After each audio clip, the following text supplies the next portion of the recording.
Hey, house guests, welcome to today's Big Brother 25 updates and spoilers. Happy Tuesday. Our house guests of the day are Diane O'Malley and Drake Bott. Thank you both so much for the support. We could not do this without you, and we appreciate it so much. So thank you again.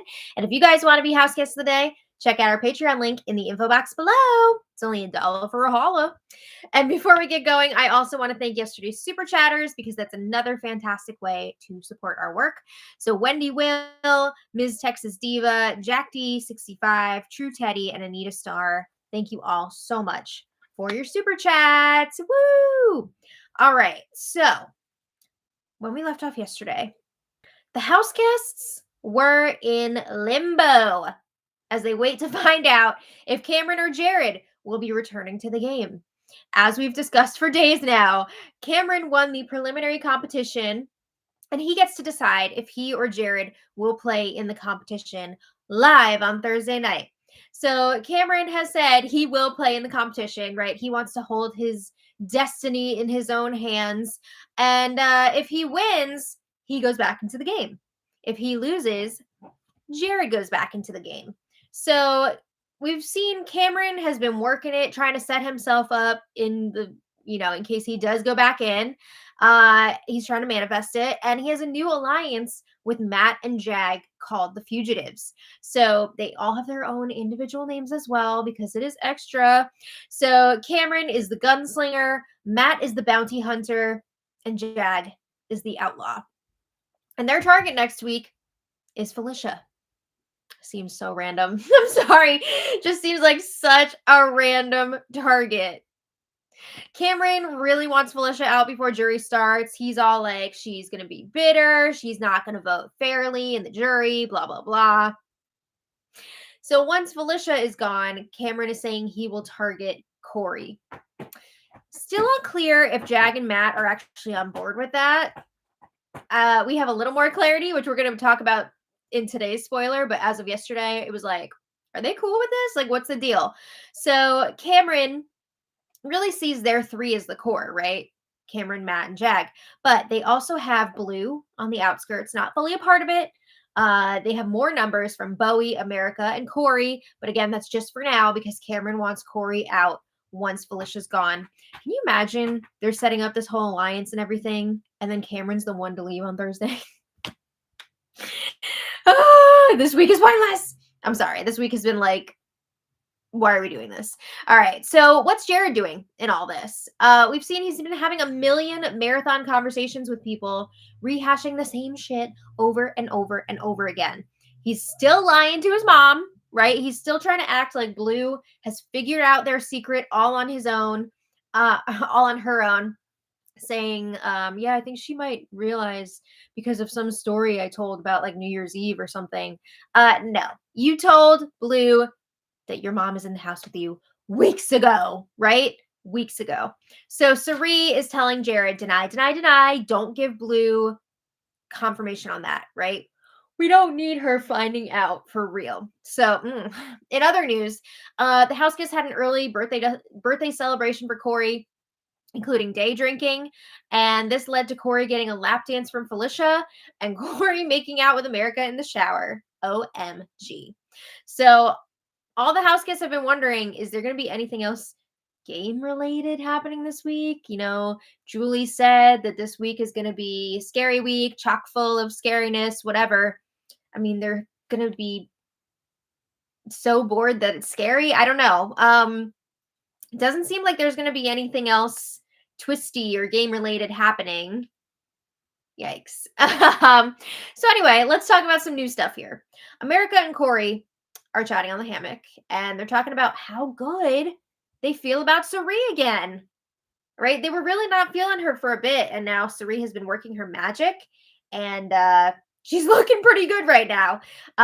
They agree, like Cirie said, if she wins HOH, she's not targeting either of us, and they feel like they can believe that. And I do think that Cirie is targeting Jag over them, but there is the chance that she would put them up on the block in the hopes that Jag would be backdoorable, But they believe if Jared leaves this week, Cirie will pretty much be playing by herself. She's kind of harmless at that point. I mean, kind of. She lost Izzy. If she loses Jared this week, then It's gonna be tough for her, right? But like she's Cerie Field, so and Corey's like, yeah, this is what we need to keep in mind. Cerie is one of the 10 best Survivor players of all time. And America's not familiar with Survivor. So Corey is telling her about Cerie, and he's like, Cerie is not super devious. She does lie, right? It's not like she's 100% honest all the time. She does lie, but he says it's not like she's a traitor. Well, funny you should use that word. And Corey knows about the traitors too. She was literally on a show called The Traitors, was one of the traitors, and won. But he means like she's not just gonna like turn on people left and right. Have you been watching this season?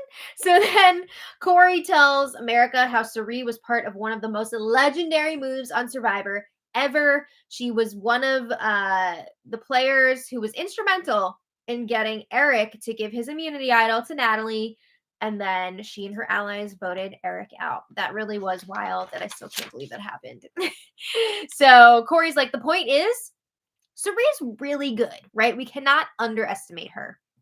So Corey says if he gets picked to play for the HOH and wins, he still doesn't even know if he can play in this next HOH because the DR will not give him confirmation on that. I feel like he should be able to, right? Because this week was like a thing. I don't know. Like, I feel like the outgoing, HOH from last week should be able to play this week. But Corey says, if I do get to play and I win, I want to put up Felicia and Mimi and then backdoor whichever zombie comes back in, right? It doesn't matter if it's Jared or Cameron. Both are bad for Corey's game. And I think it is the correct move for him to want to take them out, right? So Corey says, I'm definitely more worried about Cameron than anyone else. Again, very smart on Corey's part. He should definitely be worried about Cameron because Cameron is for sure targeting him in the next week or two. So America says that's fair. Like, I get why you'd want to do that. And she says if Jared is the one to come back in, I would definitely try to backdoor him. But she's not sure that she would do the same if it's Cameron. She feels like she can possibly work with Cameron. She doesn't seem to think that Cameron is looking their way. Girl, think about that again. All right. So then Mimi and Felicia are having a chat in the kitchen. And they are talking about this final four that Felicia has been trying to make happen with the two of them, America and Corey. So this has been kicked around a little bit. You know, there have been various conversations between the members of this potential alliance, not all four together yet. But Mimi's like, I don't know if it's as deep as us sitting around and strategizing together as a four, but she says there at least needs to be an understanding that if any of us are to win HOH, we wouldn't put each other up, right? I mean, that is the baseline for an alliance. You want to feel like you're safe with your allies if they win. So Mimi says, I think Corey is really starting to realize that he cannot go to the end with Matt or Jag. They're just too strong. They're too close to each other. So they're not people that you want to go all the way to the end with. And Mimi says, Corey has already made a big move getting rid of Jared, right? Well, trying to get rid of Jared. And she's hoping that he has the appetite for more big moves, aka Jag and Matt. Mimi wants Jag and Matt out, as does Felicia. So Felicia's like, yeah, if they're serious about working together, then I'm serious. She needs more numbers. Felicia was then talking about how she still wants to see all of the women in the end. She says, we can make this happen. We can do this. We have the advantage right now. We just got to keep chipping away, right? Getting these guys out of here. So after the conversation, Mimi is alone and she's looking at the memory wall and she's like, working with these two, Corey and America, is like making a deal with the damn devil. She says, snakes, snakes, snakes. I mean, you should make a move and make a deal with somebody because Mimi's not doing much of all right now. All right. So then later, America and Mimi are chatting in the backyard.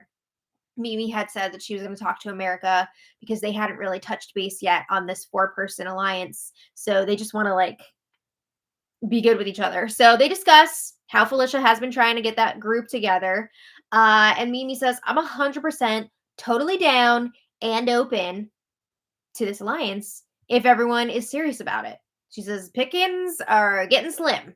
You know, the numbers are going down. we need to be smart about our path moving forward here. And America's like, yeah, I'm also into it. Let's do this. And she's saying at this point, I really need something real, not just something made out of convenience, right? America was part of the For Real Alliance. She realized that was BS. So she wants to be part of a real alliance, not a for real. So America says we have no reason to go after each other, right? And she says, I've really been getting lumped in with Matt and Jag lately. Everyone's just assuming that we're working together. But America says, I want to make it clear I am not planning on working with those two moving forward because they're just such a strong duo. And I know that I can't beat them. It's hard to tell how serious America and Corey are about this alliance at this point because it could be really good for them. I think this would be a good duo for Corey and America to go deep with. I mean, I don't know how many competitions Mimi and Felicia are going to win, but you never know. They could pick it up. America also hasn't won any yet, so anyway, America and Mimi agree they want to get the four together soon to solidify. And this is interesting too because Jag and Matt have also been saying that they want to start something with Felicia and Mimi. And it just seems like they're a little bit late to the punch here because Mimi and Felicia are already on board with working with Corey and America. So we're going to start seeing like this tension developing between Corey and America and Matt and Jag as they try to pull in different people, right? They're all trying to get the same people, and make sure that they are closer to those people than the other duo, right? So there's definitely some drama brewing there. But at the same time that America and Mimi were chatting, Corey was checking in with Felicia, really trying to lock in that four-person alliance, right? So again, how serious are Corey and America about this? Because Corey has been saying over and over again that if he wins HOH, he wants to put up Mimi and Felicia as pawns, and then he would target either Cameron or Jared, whichever one stays. I don't think Mimi or Felicia would be happy about going up on the block after making this alliance. Maybe I'm crazy, but I don't think they'd like that. So Corey asks Felicia, what is the plan moving forward? What are we looking to do here?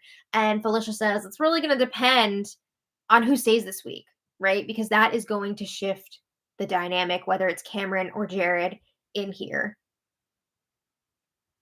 So yeah, they can't really go too deep into the game talk right now, not knowing what's going to happen. All right. So later, Mimi is thinking out loud on one of the backyard loungers, and Mimi is worried that she could be going up next week. She's hearing her name going around. She thinks she could be going up with Felicia or Sari. Yeah. Yeah, that is correct. But Mimi hasn't really done herself any favors here. She did not really branch out outside of the Brown Sugar Babes alliance. We now know that has blown up. That's out in the open. She hasn't really made connections with other people. Her final two is with Felicia, who was in that alliance. So she hasn't done much to build connections with other people and build trust with other people. So nobody really looks at her as more than just a number here or there, a vote. They don't see her as like an equal partner in an alliance, basically. So that's unfortunate, but I think she should have talked to some more people throughout the game. Yeah. Anyway, Mimi says worst case scenario, in her opinion, would be Jag or Matt winning HOH next week because she thinks, yes, they would target Cameron, which, by the way, is incorrect. Matt and Jag do not want to target Cameron, but Mimi is under that impression, and she says she's fine with that part. She's fine with Cameron being targeted, but it is worrisome to her in that she feels she will be one of the pawns for a backdoor move, right? And she says, that's not great for me. I don't want to be up on the block. So, on the other hand, Mimi feels she'd be okay if Cameron or Jared won HOH. She thinks that Jag and Matt would be the best options to go on the block if Jared or Cameron win. In reality, again, this is a bad read. In reality, Cameron has been saying he'd put up Mimi and Felicia with Felicia as the target. So Mimi doesn't have a great picture of how everything is going right now. She's a bit out of the loop. But Mimi says she doesn't think it's a smart game move for anyone to put her up on the block with Felicia. She says, I think the best option, regardless of who comes back, is to put up Matt and Jag. They are huge threats right now. And she says the best option for any woman in this house specifically is to put up any combination of these men that are left, right? They're winning all the competitions. She says, should one of those guys win the power veto and take themselves down, just throw another one up there. So Mimi definitely seems to share Felicia's dream of getting all these guys out of here and just like going to the end with all the women. I mean, it's possible, but these ladies need to step it up and start winning some competitions if they want to do something like that. All right. So later, Corey, America, Felicia, and Mimi do end up meeting as a 4. And honestly, this meeting is basically a whole lot of nothing, right? They can't really go in depth with the strategy here because they can't really plan until they see who's coming back in. This isn't a normal week when you can pretty much tell which way the votes are going to go and you know who's going to be leaving. This is all up to how Cameron does in that competition. So basically, in this meeting, they're just like, wouldn't it be cool if one of us won HOH? Wow, we'd all keep each other safe. Yay. That's pretty much the extent of it. But this alliance is BS anyway. Corey and America are just trying to cover their asses. It's a CYA alliance. They want to cover their asses just in case Felicia or Mimi win HOH. Corey is still planning on putting Felicia and Mimi up on the block if he wins and then backdooring Cameron or Jared. And they've already spilled about this alliance to Bowie. Corey and America have been getting a lot closer to Bowie in the last few days, and they're really starting to trust her. So they told her that they were forming something with Felicia and Mimi to try and make sure that there's not a situation where two of them are up on the block together. All right. So then Corey and Jag are chatting on the hammock, and Corey says, I'm going to be honest with you. Mimi and Felicia are being pretty open with me, and they're telling me that they want to take out whoever comes back in, first of all. And then after that, they want to target the guys. They want guys out of here. So Corey's like, that's not going to leave many options, right? Because there's only a handful of guys left. One is leaving this week. Yeah. So Corey's telling Jack, I don't want you to bug out because that's not exactly what Felicia was saying to me. But he says it's definitely the vibe that he was getting from Felicia. Oh, it's 100% what she wants to happen. So Corey says, Sari is going to have to go at some point. He brings up Sari. He says, everyone feels good with her. One conversation with her and you feel like $1 million. He says, that being said, though, I'm not targeting her right now. The Sari mist is working. He feels like he has bigger fish to fry. Corey's main concern is taking out whoever comes back in this week. And again, he's saying he's going to put up Mimi and Felicia as pawns. So then Corey's asking Jag, what are you thinking for nominations next week? What are you thinking for a target next week? And Jag's like, I don't think the person that comes back in is going to be that much of an issue, right? Not something we need to address immediately. Now, we already know that Jag is setting up a full-ass alliance with Cameron. So Jag is like, maybe I'm just being overly trusting, right? He doesn't want Corey to know how close he and Matt have become with Cameron. So Corey is like, I really think that Cameron or Jared should go next, whichever one stays. They're going to be harder to beat in competitions. We don't want them getting too close to the end, right? Because they're going to beat us. And if we have the chance to make the move, we got to take it. We're not going to have this chance time after time after time. We're not going to be able to backdoor people much longer. It's going to get to a point where everyone's going to be playing for that veto. And he says, let's be honest, it's kind of a waste to take Felicia out next, right? When we've got this other big target in front of us. So Corey says, if we're not going to target whoever comes back right away, they really should only be staying for 1-2 weeks max, right? And then they got to go. So eventually Matt joins them. And there's more talk about who should go next week. And again, Corey is pushing to target whoever comes back, Cameron or Jared.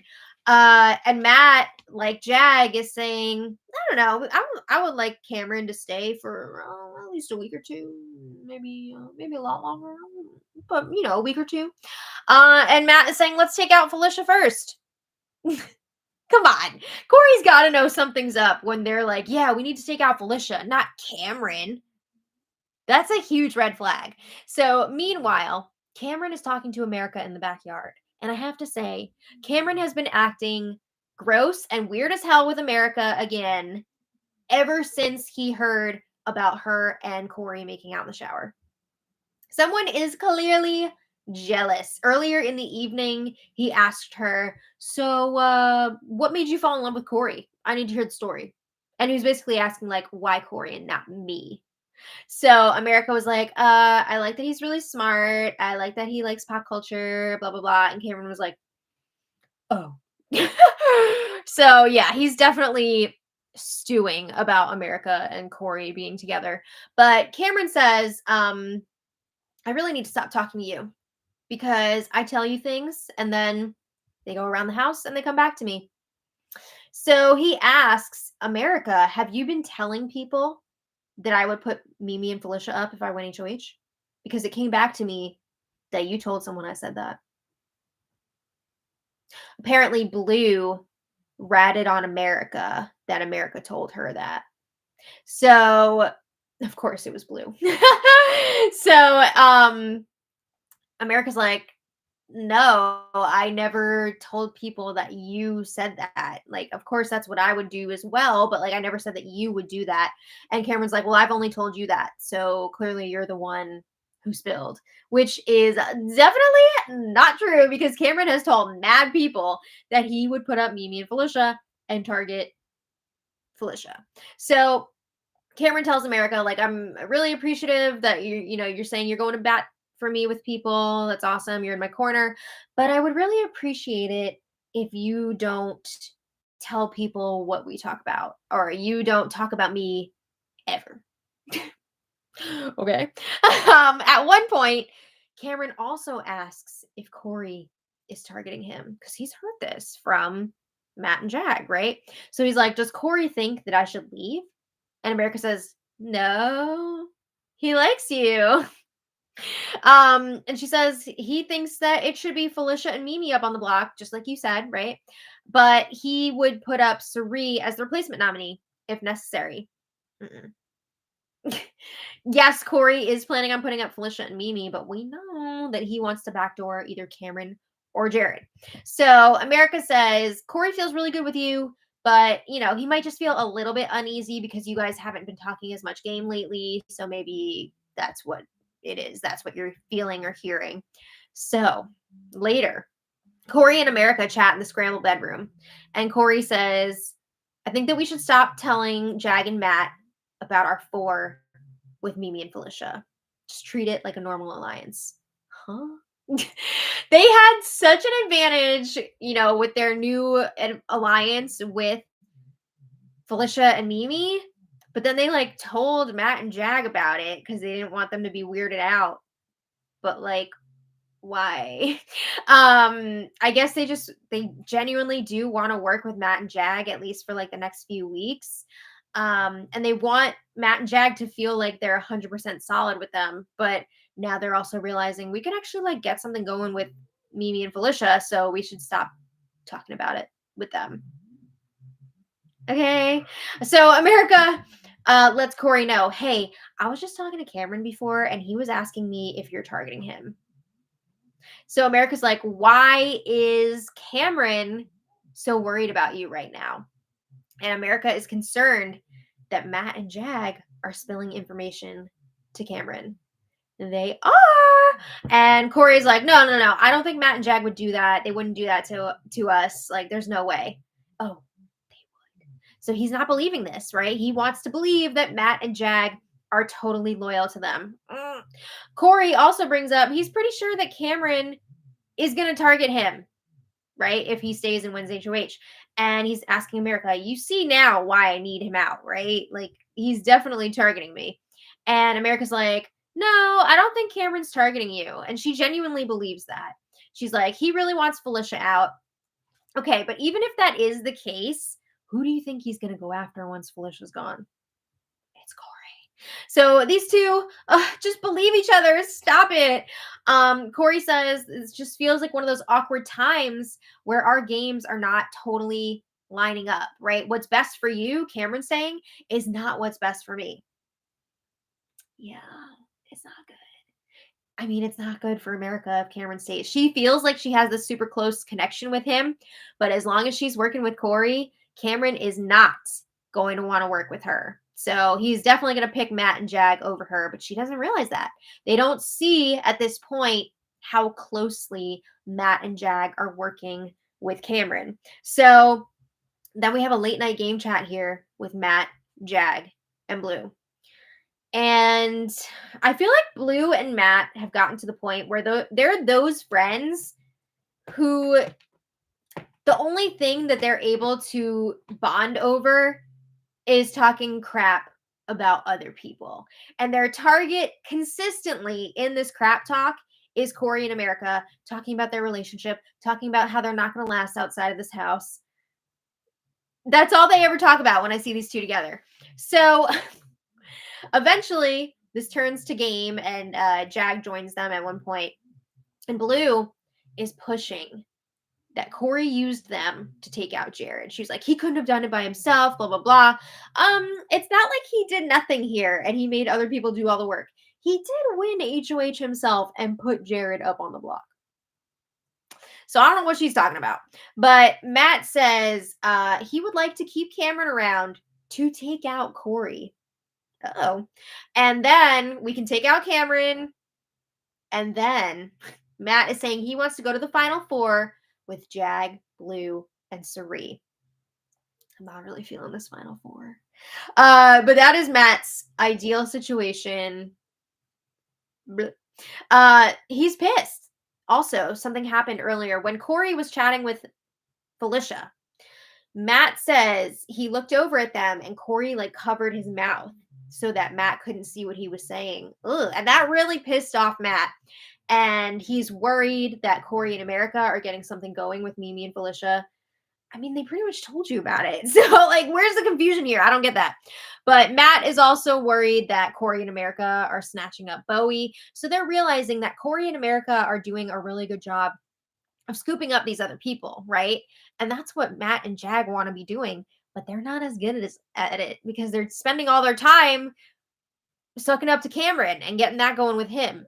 So, yeah. Matt and Jag and Blue are all pretty much turning against Corey and America at this point. I mean, Blue is determined to get Matt and Jag to turn against them because Corey put her up on the block next to Jared during the double, right? So she has not forgiven them since that happened. All right. So then today, not a ton going on so far. The highlight of the day so far has been Mr. B giving each house guest a gift basket. How is this scary? Are all the snacks expired or something? Did they put used toilet paper in the gift baskets? But I don't know how this fits in with the scary week theme. But anyway, these are some big ass baskets with snacks and drinks and spices for Felicia, of course. It didn't seem like each person got their own specific basket. It was just a bunch of stuff that people have been requesting. I know there was some Vegemite in there. There's oxtail in there. All sorts of things that people have been asking for. And honestly, it kind of seemed like it was just the usual grocery delivery with some extras, but they put it in baskets to make it more exciting. Yeah, so everybody was like, oh my God, for 10 minutes, and then the excitement wore off quickly, and everyone went back to being the grandparents from Willy Wonka. They're all just chilling in bed. Some people were studying, some people were just chatting. That's all we got at this point. We've got 2 days left until the zombie resurrection. We'll see. It's going to be interesting at least to see just how far the relationship between Corey and America and Matt and Jag disintegrates over the next 2 days, because they are definitely moving apart, right? Cameron's plan of driving a wedge into that group is working. And Blue is definitely a part of making that happen as well. Oh, hi. Hello. Oh, look, it's a zombie cupcake. Oh, fun. All right. So hi, Bowie.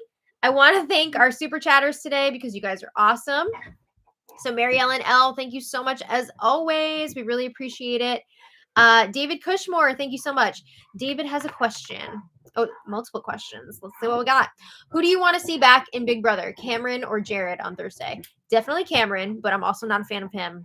It's a lesser of two evils situation for me. Who do you want to be HOH next week? I would like to see.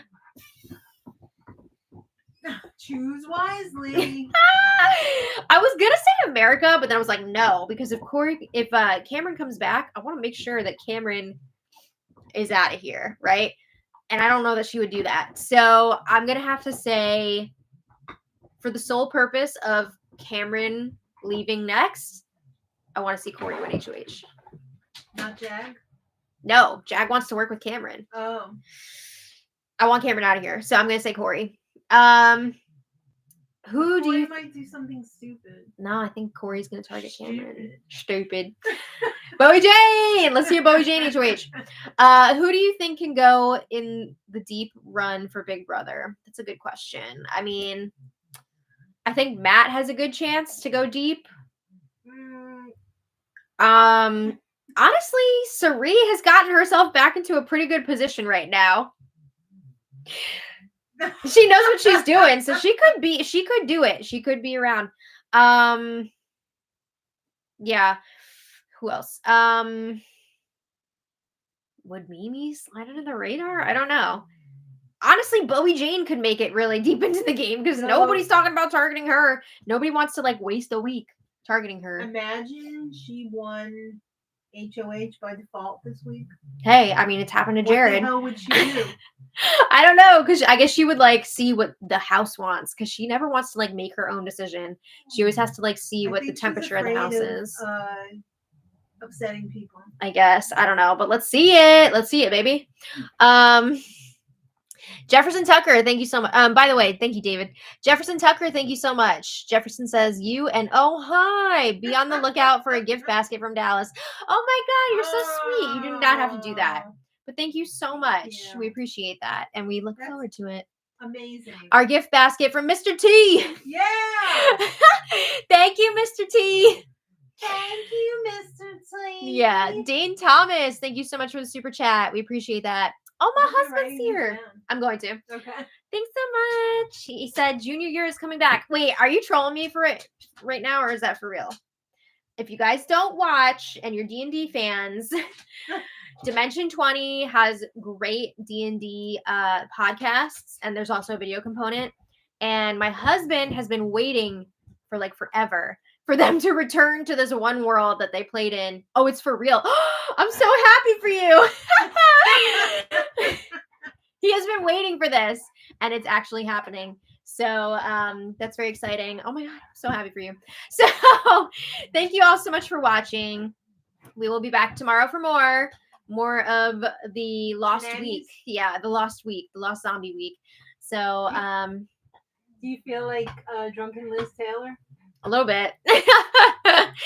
Yeah. Or that weekend when it seemed like the Beatles might get back together because John Lennon was with that other girl. Oh. But then Yoko was no. Oh. That's what I was thinking of. But anyway. Okay. Bye, guys. Thanks so much for being here. We'll be back tomorrow. And until then, much love. Bye, everybody. Bye. Bye.